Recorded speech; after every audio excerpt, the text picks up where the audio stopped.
Hello everyone and welcome back to another episode of the Garment Decorators Podcast hosted by Styles UK.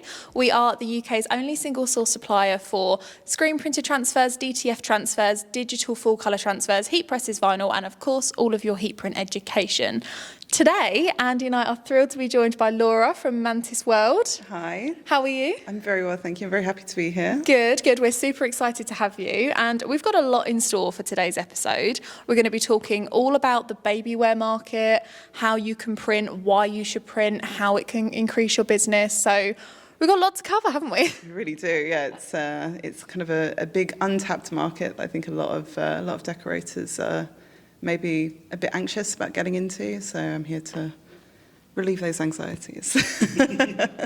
Should we start? Do you want to tell everyone a little bit about your sort of journey in the industry and how you came to be at Mantis World and what your role is there now? Yeah, so I'm the UK sales manager. I've been at Mantis for 7 years. I started out as the brand ambassador, and then I was promoted at the start of this year to sales manager. Congratulations. Thank you very much. And you know, my journey before this, I didn't come from within the industry. I started really pretty fresh out of university, but I'd been doing sales jobs and doing selling at wholesale, doing B2B, I used to sell popcorn out of a transit van around Birmingham. That was my first ever proper sales job. And then I just kind of accidentally fell into the industry, and I think, I'd studied art and design at university with a real emphasis on both textiles and screen printing, so it was just really fortuitous that this job came up that was selling at wholesale, but also, in textiles and working predominantly with decorators as well. So, my job is really to take care of our UK distributors, but also to make sure that our customers have all of the information that they need in terms of decoration advice, but also the special thing about Mantis is we're one of the original makers of organic printwear. So we started making organic clothing back in 2005. As one of my colleagues always says, before it was cool. We were doing organic before it was cool. That's a good thing to be able to say. Absolutely, in this day and age. Yeah, absolutely. There are sort of all of these milestones that we've hit. So, the most recent one being that we became B Corp Certified in November, which is, really just a culmination of 24 years of very hard work by the people in Mantis to, just cultivate the best possible business practice, but also ultimately make a really great, high-quality product that decorates well. And so, I think, a big part of my role is also educating customers on, what is GOTS, what is Architects, what is all of these different certifications that a few years ago were relatively far and few between, and now you're seeing them everywhere, and now you're getting customers asking for them, and they can be the difference between winning, a tender and not, whether you've got this very specific set of certifications. So I think that, my job has always been very sales heavy, but I think the educational side is also really important and always has been, and increasingly so. I think what you said there about customers asking for certain things now when they place the order, that's probably not something that was ever really a big deal in the past, whereas because everything's so out in the open now and everybody is so aware of it, which is a good thing, but they are asking for it, and if you can help them provide that, then that's really interesting. Yeah. One of the things I did want to get you to talk about in a bit more detail, and seeing as you've mentioned it, we may as well talk about it now, is what the B Corp certification actually means, because we mention it, but I don't think our listeners would be too up to date on what it is. So could you talk about that a bit more? Yeah, so basically the B Corp certification is a standard based on company and business culture, but also based on, some key factors of how businesses are being run. So other companies that have it, I think the easiest way to describe it is by talking about the other companies that have it. So, for example, Patagonia have it. Everyone knows Patagonia is the gold standard of ethical business and also craftsmanship and quality. Lush have it as well, another kind of famously ethical business. It's a multi-industry certification, so any business can get it, which makes it very different to any of the other certifications we hold. And it also means that we have to recertify every 3 years. We have to basically reapply. So, with our other certifications, we get audits done, of course, and, if we don't pass the audit, then they'll send us through the things that we have to change, and we'll have to get them sorted, and our suppliers have to do the same thing, and so on and so forth.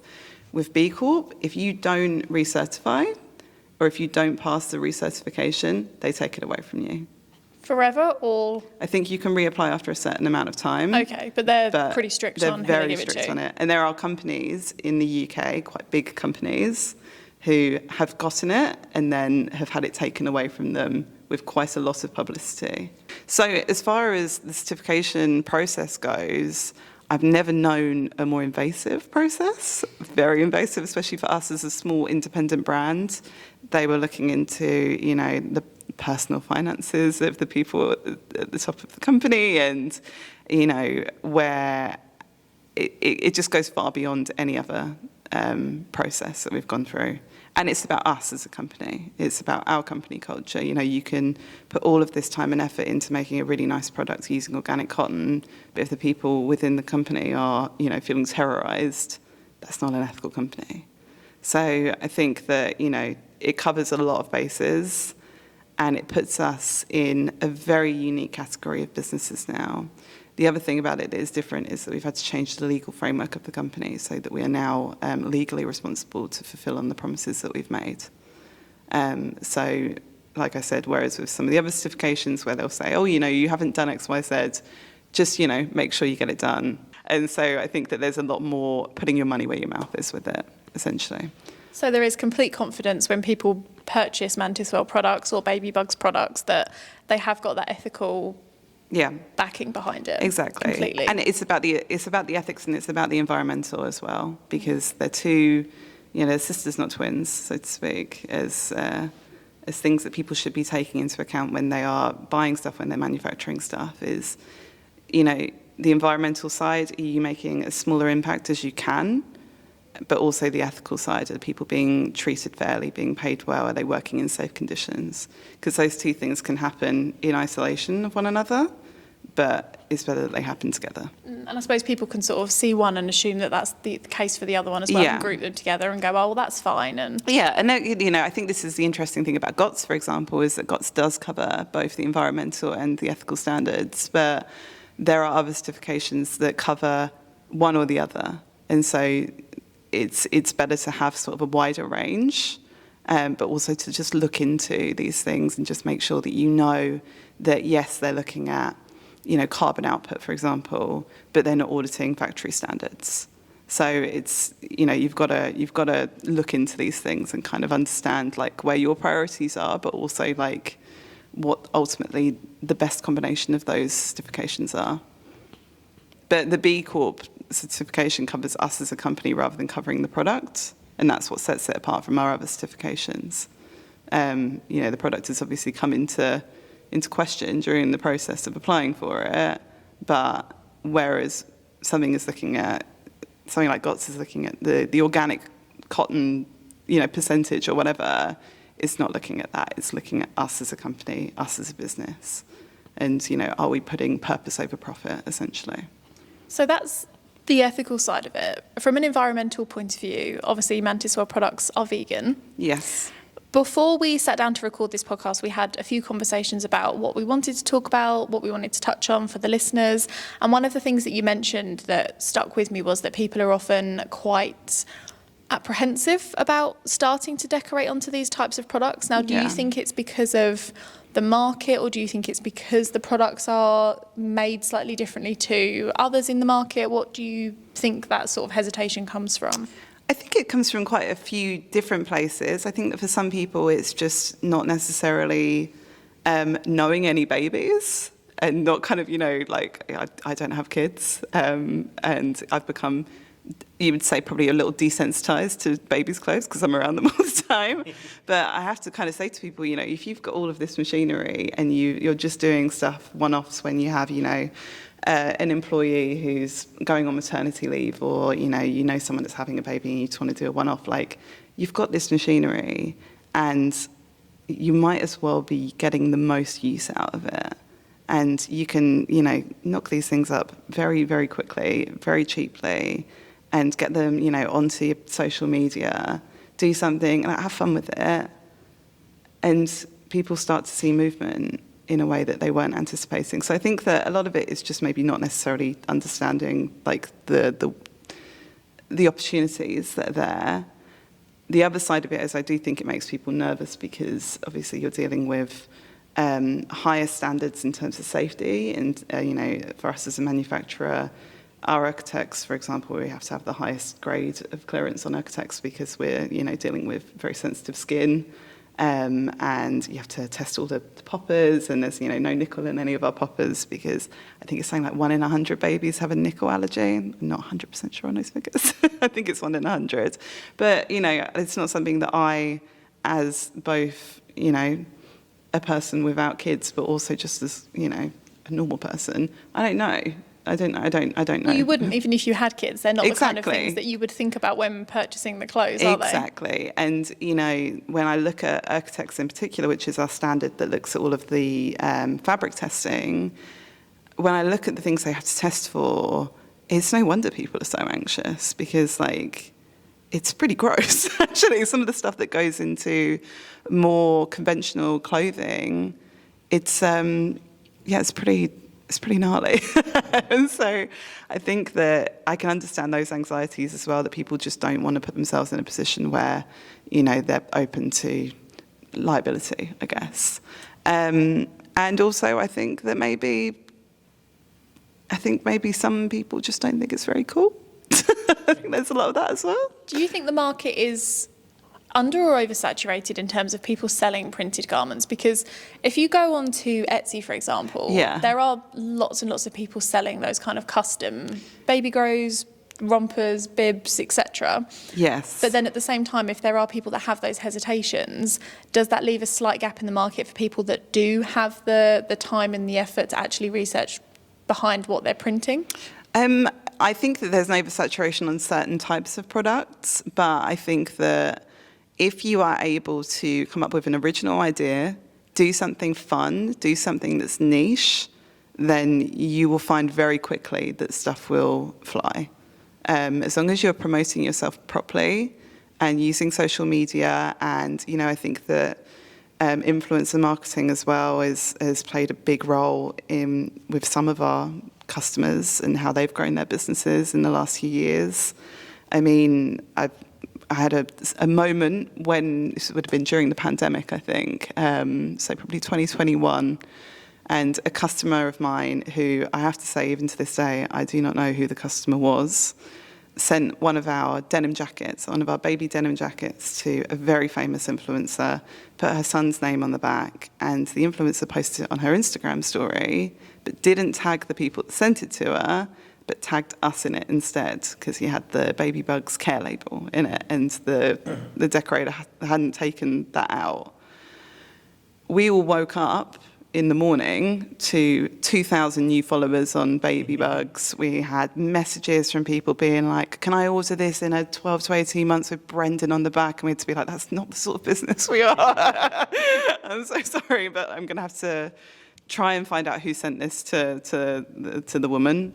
Couldn't get through to her. So I was like, oh, okay, well, I'm just going to have to send a list of people I know that are doing basically the same thing. And I know that from those customers that I sent to, you know, all of those inquiries that came through to us, all of them, the denim jacket went to their bestseller for the month. And that's a 24-hour Instagram story. And that was the point where we were like, oh, there's actually a lot of scope here to work with some of these people, especially on baby wear, because they all have such huge and very loyal followings and people with disposable income, it would seem. And so I think if you can do something that, you know, strikes a chord with people, but also promotes it in the right way, there's no reason why you can't see growth in a way that maybe you hadn't anticipated. I suppose that's quite a specific, I was going to say, from a cost point of view, you said, oh, it went to the top of their bestseller list. I suppose baby wear in a way is slightly cheaper than adult wear as well. So it's maybe something that people are more likely to spontaneously go, oh, I'll get that as a one-off or from the decorator as a treat for someone else rather than a brand new jumper for themselves that they're like, oh, do I need that this month? I'm not sure. But if it's for their child, they're probably more inclined to buy it. I think as well, I mean, the one thing that always actually really surprises me, even after 7 years of doing this, isn't even necessarily how much money people are willing to spend on their own kids, but how much people are willing to spend on other people's kids. So like grandparents and, aunties and uncles. That's the market right there, the grandparents. Absolutely. I mean, like we've seen, it's a slightly different market, but with music merchandise, we've done stuff in the past for bands because one of our best-selling 2 styles, which are these 2 here, the bodysuit and the T-shirt, we do them in black, and it's not something you can buy really on the high street, black baby wear. I remember telling my nan that black was our second best-selling colour in baby wear, and she was horrified, absolutely horrified.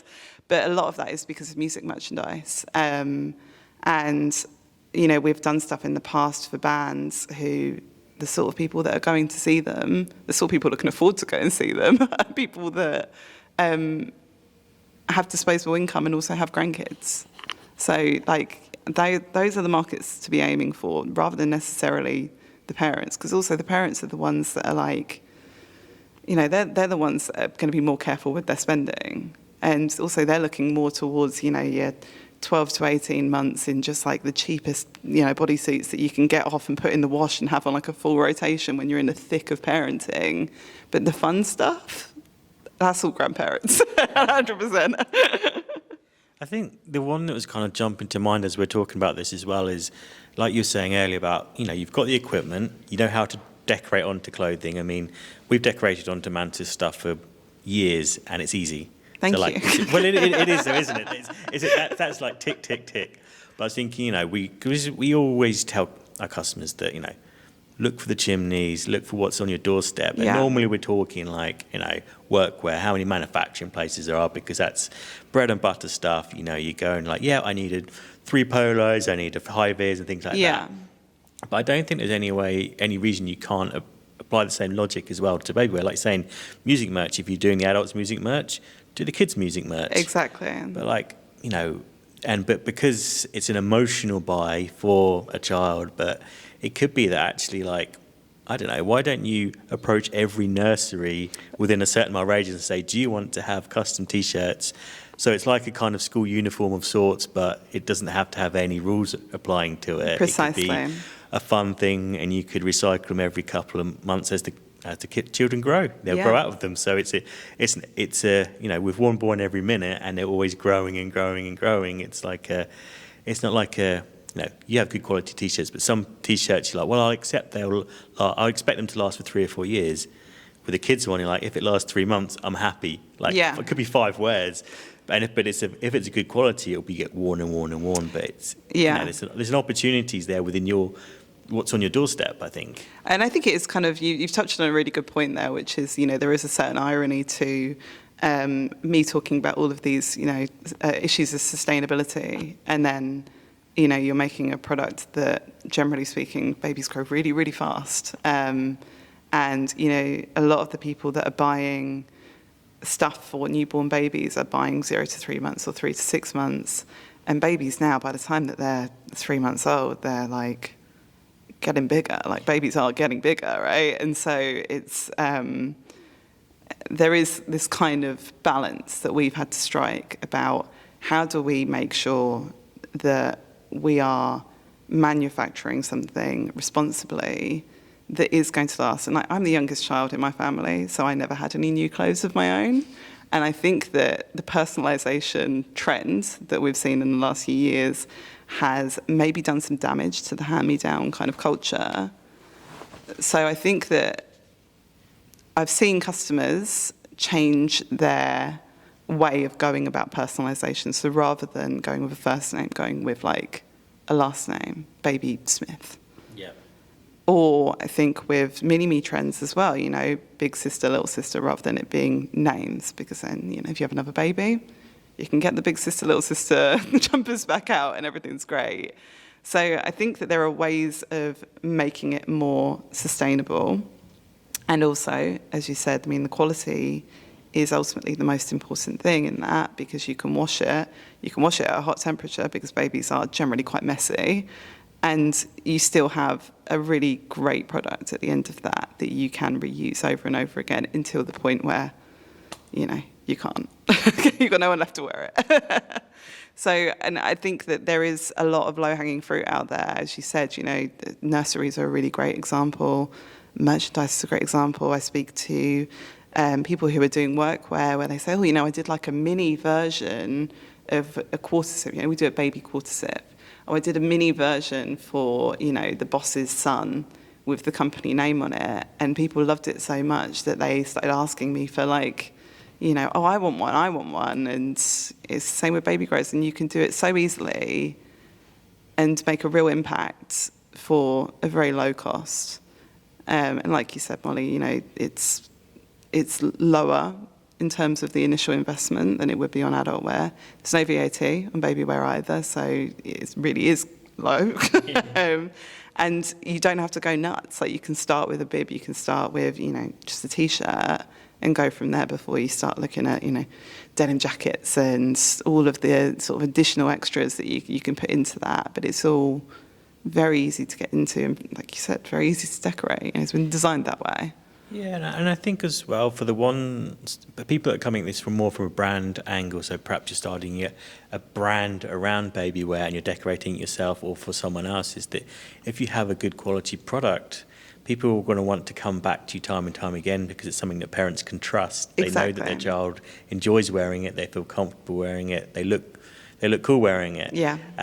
But they could go through each sizing. They want, I want to keep coming back to the Mantis World product because I know it's good quality, it washes nice, it's probably easier to get stains out of it, I would assume, because it's built better. Yes. But they'll keep wanting to come. So you could have a customer or a customer's customer from 0 to 21 years old and onwards, couldn't you? Yeah, I mean, it's a pretty macabre way of putting it, but we have designed our collection so that people can wear it from birth to death, essentially.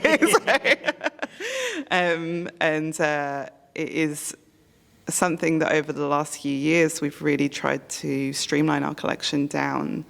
This kind of applies a bit more to adult wear, that you do have colour matched across all of the age ranges, core styles that, when I first started, I'd go and see printers and they would say, I'm buying BZ02 T-shirts, and then I'm buying this kid's T-shirt by a different brand because it's the closest I can get in colour, and I buy this T-shirt from another brand in the adults version, but I have to buy this one in the men's and this one in the women's because the colours aren't exact.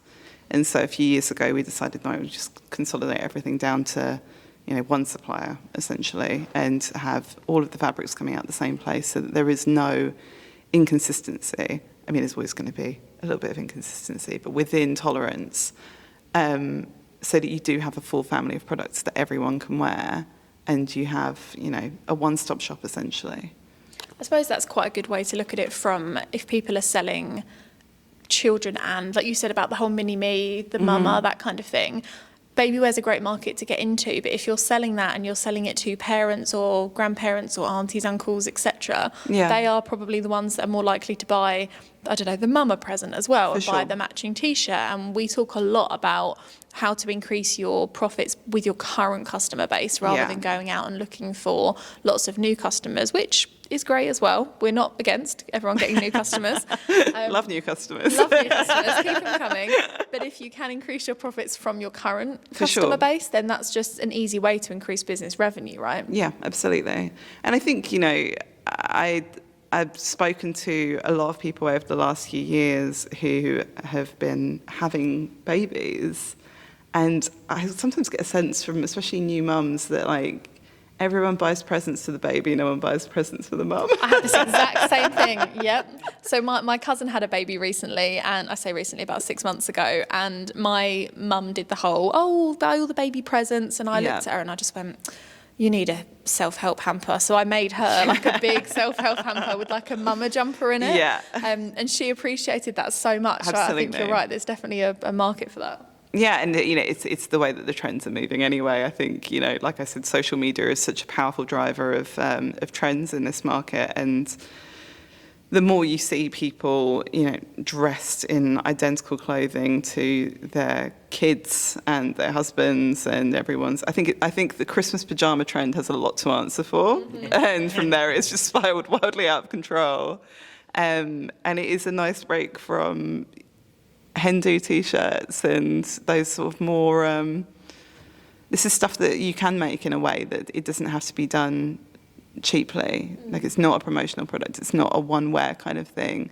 It's something that people really cherish, and, it's about the memories, right? It's about being able to have that picture of you all wearing your matching Bretons and being like, isn't that funny that we're all wearing Bretons? Like, that's one to bring up on your kids' wedding days and be like, look at this picture of all of us dressed the same. I think the quality aspect of it comes in there as well, because like you say, it's nice to look back on a picture, but if you have something that gives you that nostalgic feeling when you put it back on, Absolutely. and it's of a quality that's going to last, you will keep it for a very long time. Exactly, yeah. And so I think, there's so much opportunity out there, but it is just for people to recognise those markets, recognise that low-hanging fruit, recognise it within their existing customer base, and just offer it, just try it.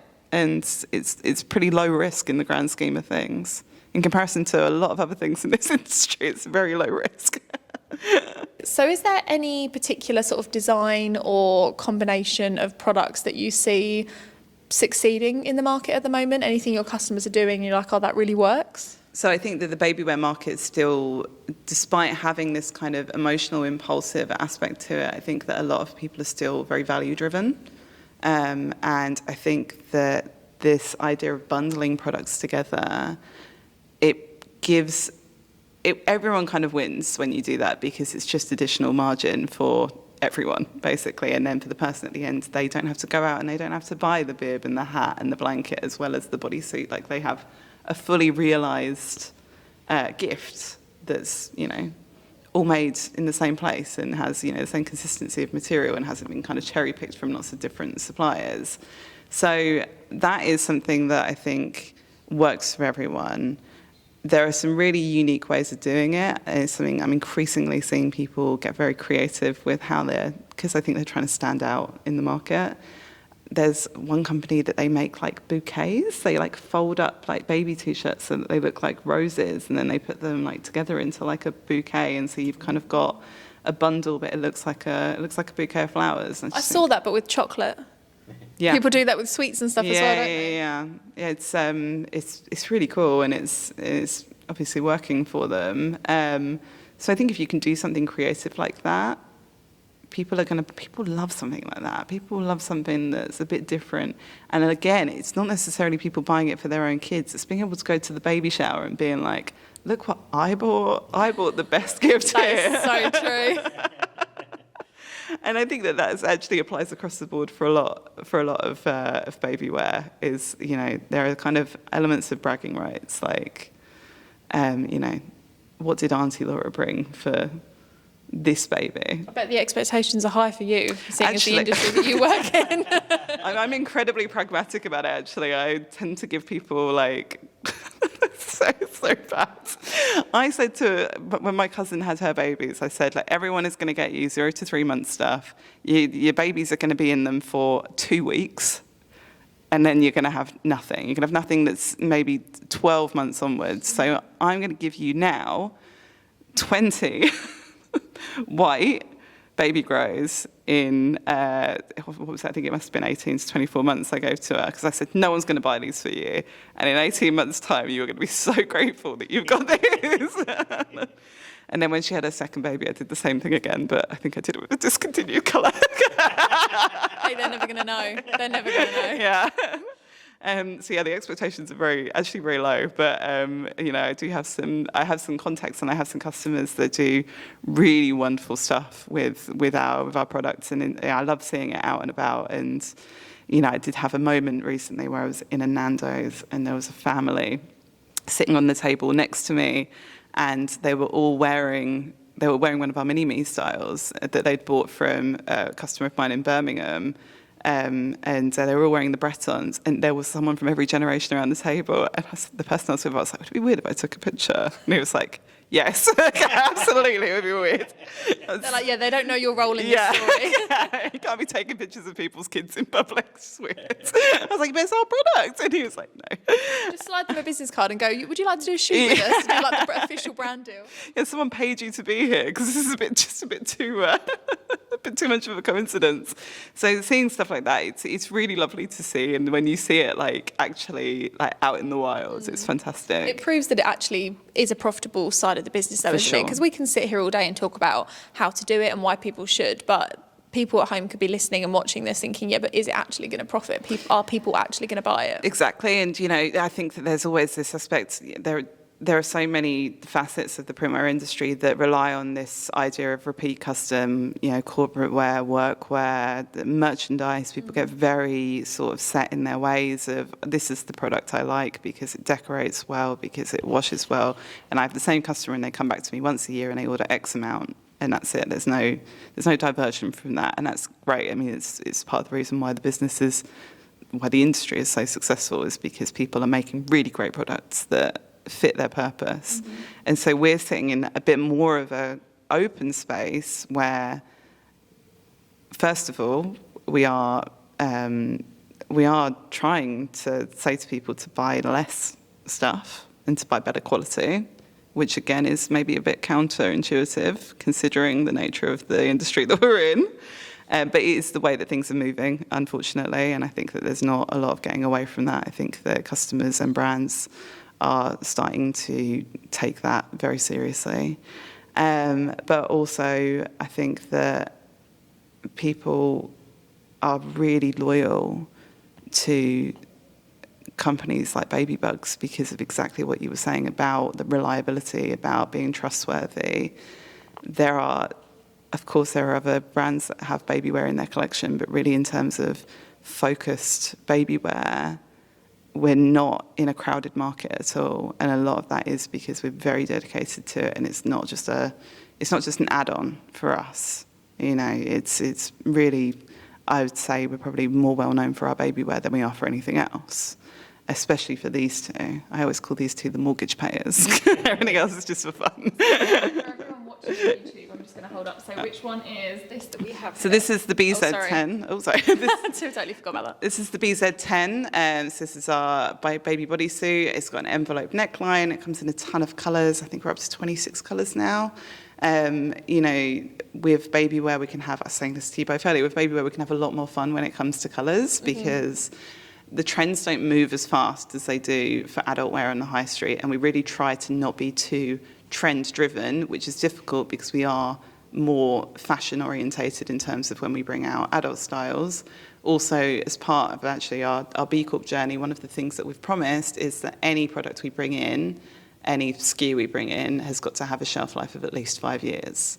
So bringing stuff in and then dropping it because it's not working is not an option for us anymore, which is great for baby wear because we can really go nuts on fun colours. But still, nice retail colours. It's very cute. Very cute. But yeah, I think this is our second bestseller. The T-shirt is the biggest seller. I think with the T-shirt, you've obviously got this goes up to 2 to 3 years in certain colours, so you've got a much larger audience, literally, actually. So you can get a lot more people wearing T-shirts. Bodysuits are very baby orientated, whereas with T-shirts, I think you can have a lot more sort of freedom in terms of the sort of markets you're selling them into. And again, you've got the nickel-free poppers at the top, lots of colours.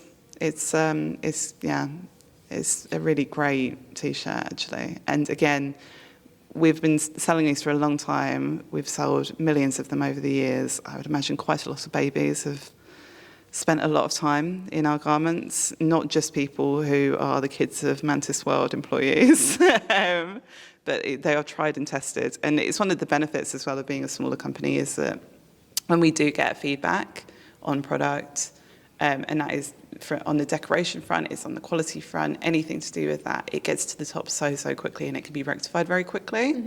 There's not a great deal of bureaucracy internally, so it means stuff gets sorted really quickly. And again, as I said earlier, there's just no room for making mistakes when it comes to baby wear anyway, because you don't want to be that company, basically. So yes, I think that these are the two that I would always recommend people, start with and go from there because they're easy. So for people that are listening and they're like, Laura, this is a fantastic idea. I'm going to start decorating babywear. Obviously, there's a couple of great places to start, but what else should they be looking for? I mean, we're going to be making some videos today, so if you just subscribe to our YouTube channel, you will see some of the other styles. But for anyone that's like, I really want to get started today, what should they look for? We spoke before we started recording about, access, zips, things like that. What else should people be looking for when they're trying to put together a range of baby clothes to perhaps go and present to some of their customers? So I would say, obviously, it depends on who your customers are. But if you are already making something for your customers in an adult version, see if you can find a baby version of it. Because the smaller something is, the more people go, oh my God, that's so cute. When I do road shows and when I do, P&P or whatever, we always take the smallest sizes with us because they have the most impact. And if you can hold up a tiny quarter zip and then like an extra large quarter zip and they are exactly the same, people love it. People go nuts for it. And so if you can basically provide that experience for your customer, that's really going to provoke something in them. I would also look at colour trends and just kind of have a sense of if you're dealing with customers who are using a particular colour in their own branding, seeing if you can find something that's a close match for that, or, a base colour, then you can apply a decoration that, and it looks really cool. And I really can't stress this enough, just try and do something a bit different, try and do something quirky. People love something that's like funny, tongue-in-cheek. I've seen so much cool stuff over the years, and sometimes you do see the same design kind of pop up in different places, especially on places like Etsy and on the high street and stuff like that. But sometimes I see something and I'm just like, oh, that's so out there, and I can absolutely imagine myself buying that for someone. A lot of corporate merchandise can be really cool, and I think that if you can get people's attention and kind of play into that, then it's a real recipe for success.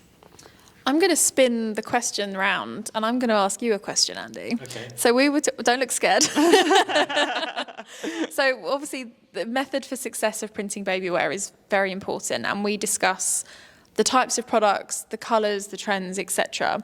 But when it comes to the actual decoration, and we won't talk too much on this because, like you said, we are going to create a lot of videos that show people how to decorate the garments. But transfer technology has come a long way in the last year, 2 years in itself. So what would you recommend the best transfer, or even vinyl, depending on what the person's aiming for, decoration method to be in collaboration with the Mantis World products? I think for me, a lot of the vinyl is Okotex approved that we have, so that would be a good place to start. So depending on where you're coming from, what your brand messaging is, what your sort of status is, what you want to approach people with. If you'd like to have an Okotex approved with an Okotex approved, heat transfer vinyl is probably the best place to start because so much of our range is Okotex approved already, including the standard what we call Sports Film Extra, which covers 56 colours, I think, now, and we have a stretchy version. So, depending on what type of fabric it's going on to, that could be a great place to start with. Alternatively, if you're looking for full colour options, I would say probably either the direct-to-film product we have or the ultra colour we have. Because it's so thin and smooth, we always pride ourselves on feeling like part of the garment, which is important. Is that hand feel for the kid that's wearing it is something that's not going to feel like uncomfortable, like they're wearing a big slab of transfer on them. They don't want that. They want it to be something that's comfortable and feels premium, much like the Mantis and Baby Bug stuff is. It's high quality. You're buying that because it's a special item, so you want to have something that feels special on it. So I think that would be a really good place to start. I would also perhaps tease, this is coming out in a couple of weeks' time-ish, 2 or 3 weeks. Keep looking out for some of our new water-based technology that we're bringing in. So Ultracolor is a digital hybrid, but it's a water-based ink, which again, I know a lot of people are very particular about. We also have some new single-color water-based transfers coming out, which I know that will be a big hit for people with babywear, just because they're great for Pantone matching, but they also have, the feel of them is so thin on the garment that it's basically just not there. So I think for me, it's all about testing a product so that it feels good.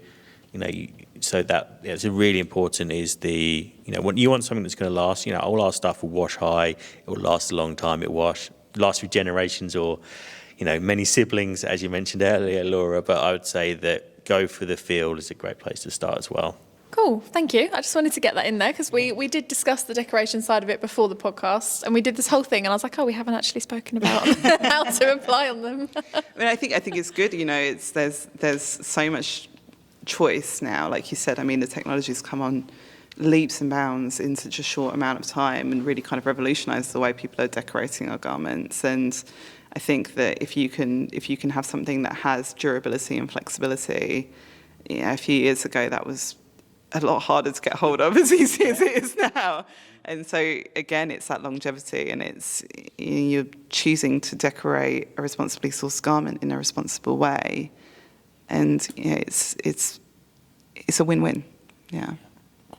Perfect. Does anyone else have anything they want to mention before we wrap up? I think we've kind of concluded on a good note there. Yeah, I think it's been really fascinating, Laura. I really enjoyed hearing more about this. Thank you. Well, thank you for having me. It's been great. No, we've loved having you. Thank you. You can come back more often. We'll do more.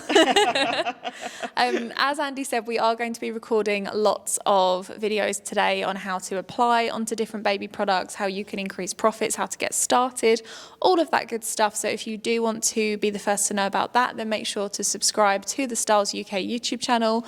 And regardless of which platform you are watching this podcast on, please do subscribe on there as well. And we'll be back next week with another podcast episode.